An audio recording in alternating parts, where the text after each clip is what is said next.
crossed from horizon to horizon in 45 seconds. On March 9th, several passengers on a New York to San Juan, Puerto Rico airliner were injured when the pilot pulled the big DC-6 up sharply to miss a large greenish-white, clearly circular-shaped object which was on a collision course with the plane. The pilots of several other airliners in the same airway confirmed the sighting. 2 weeks later, jet interceptors were scrambled over Los Angeles to look for a UFO. According to the records, the first report of the brilliant and mysterious flashing red light came from a man in the east part of Pasadena. But his report was quickly lost in the shuffle as more and more calls began to come in. As the flashing light crossed the Los Angeles basin from southeast to northwest, hundreds of people saw it. Traffic was tied up on the Rose Parade famous Colorado Boulevard as drivers stopped their cars to get out and look. As it neared the Air Defense Command Filter Center in Pasadena, the Filter Center personnel, those that could be spared, went out and looked. They saw it. Police switchboards lit up a solid red as it crossed the San Gabriel Valley. Near midnight, a CAA radar picked up unidentified targets near the Oxnard Air Force Base at Oxnard, California, northwest of Los Angeles, and at almost that identical time, people on the airbase saw the light. This did it, and two powerful jets, equipped with all-weather radar, came screaming into the area. But it was the same old story. No contact. The UFO was gone. The Midwest was visited on the morning of May 23rd, when 5 observers in Kansas City saw 4 silver disc-shaped objects flying in formation at extremely high speed. At one point during their flight, 2 of the objects broke formation and veered off, but soon rejoined. It took the objects only 4 minutes to cross the sky. There were other reports during the first half of 1957, 250 of them to be exact, and many could be classified as good. But they were nothing compared to those that were to come. On November 3, 1957, a rash of sightings broke out in Texas, and they had a brand new twist. To do things upright, the powers that guide the UFO picked the town of Levelland, only 27 miles west of Lubbock, the home of the now traditional Lubbock Lights. It was with a tug of nostalgia that I read about these reports, because 5 years before, almost to the day, Lubbock had plunged the Air Force and me into the UFO mystery on a grand scale. According to the best interpretation of the maze of conflicting stories, facts, and rumors about these famous sightings, the only positive fact is that there were scattered storm clouds across West Texas on the night of November 4th, 1957. This was unusual for November, and everyone in the community was just a little edgy. It was early in the evening, at least early for West Texas on a Saturday night, when Pedro Saucedo, a farm worker, and his friend Joe Solaz started out in Saucedo's truck toward Pettit, 10 miles northwest of Levelland. They had just turned off State Highway 116 and were heading north on a country road when the two men saw a flash of light in an adjacent field. Saucedo, a Korean War veteran, and Solaz didn't pay much attention to the light at first. They only noticed that it was coming closer. It seemed to be paralleling us and edging a little closer all the time, Saucedo later recalled. Still, neither man paid any attention to the light. They drove on, Saucedo watching the road and Solaz talking. Then it hit. The first signal of something wrong was when the truck headlights went out. Then the engine stopped. Before Saucedo could hit the starter again, he glanced over his left shoulder. A huge ball of fire was rapidly drifting toward the truck. Without a second's hesitation, Saucedo did what the Korean War had taught him to do when in doubt. He shoved open the car door and hit the dirt. Salaz just sat. "The thing passed directly over my truck with a great sound and a rush of wind," Saucedo later told County Sheriff Weir Clem after he'd started his truck and had driven back to Levelland. "It sounded like thunder, and my truck rocked from the blast. I felt a lot of heat." The thing, which disappeared across the prairie, looked like a fiery tornado. 5 years before, and a little east of where Saucedo and Salaz were buzzed, I had talked to two women who described almost an identical UFO, and it remains unknown to this day. The men's story would have been enough to keep Sheriff Clem busy for the rest of the night, but between the hours of 8:15 p.m. and midnight on the 2nd, the Levelland thing struck 5 more times.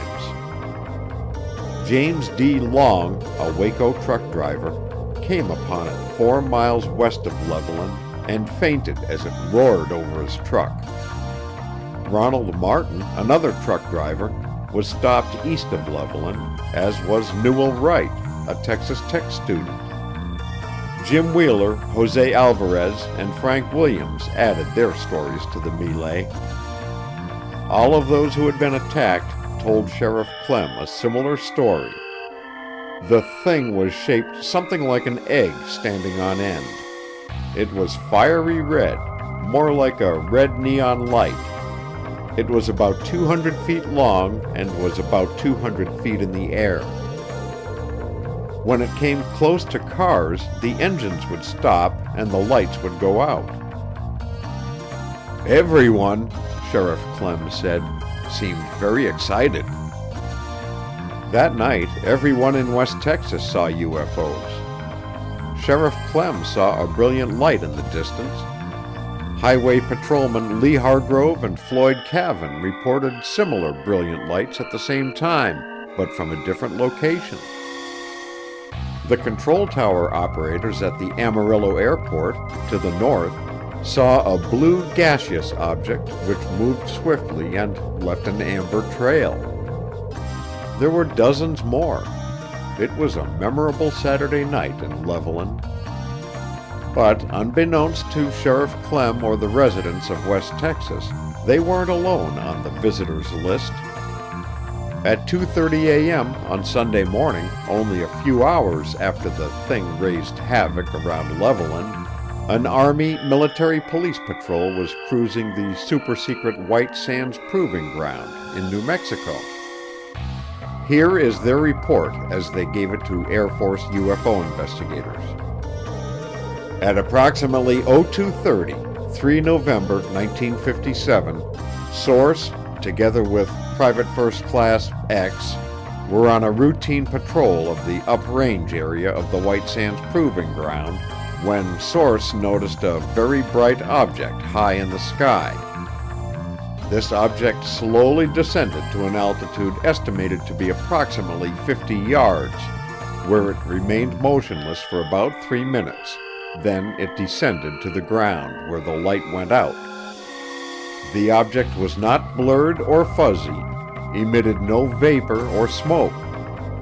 The object was in view for about 10 minutes, and Source estimated that it was approximately 2 or 3 miles away. It was estimated to be between 75 and 100 yards in diameter and shaped like an egg. Source stated that it was as large as a grapefruit held at arm's length. The weather was cold, drizzling, and windy, and Source stated no stars were visible. After the light went out, Source and Private First Class X continued north to the Stallion Site Camp and reported the incident to the Sergeant of the Guard, who returned to the area but failed to find anything. The flap was on. On Monday, the 4th, the Levelland thing struck again near the White Sands Proving Ground. James Stokes, a 20-year Navy veteran and an electronics engineer, had the engine of his new Mercury stopped as a brilliant egg-shaped object made a pass at the highway. As it went over, Stokes said, "It felt like the radiation of a giant sun lamp." Stokes said there were 10 other carloads of people stopped, but if this is true, no one ever found out who they were. The Air Force wrote off Stokes' story as hoax, presumably suggested by the Levelland, Texas reports. Maybe the Air Force didn't believe James Stokes, but when the Coast Guard cutter Seabago radioed in their report from the Gulf of Mexico, wheels began to turn, fast. On Tuesday morning, the 5th, the Seabago was about 200 miles south of the mouth of the Mississippi River on a northerly heading. At 5:10 a.m., her radar picked up a target off to the left at a distance of about 14 miles. This was really nothing unusual because they were under heavily traveled air lanes. The early morning watch is always rough, and as the small group of officers and men in the Combat Information Center quietly watched the target with a noticeable lack of enthusiasm, it moved south, made a turn, and headed back to the north again. A few of the men noticed that the turn looked a little different, but this early in the morning they didn't give it much thought. At 5:14, the target went off the scope to the north.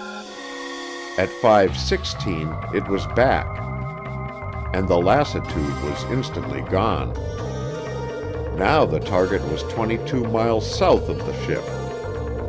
No one in the CIC had to draw a picture.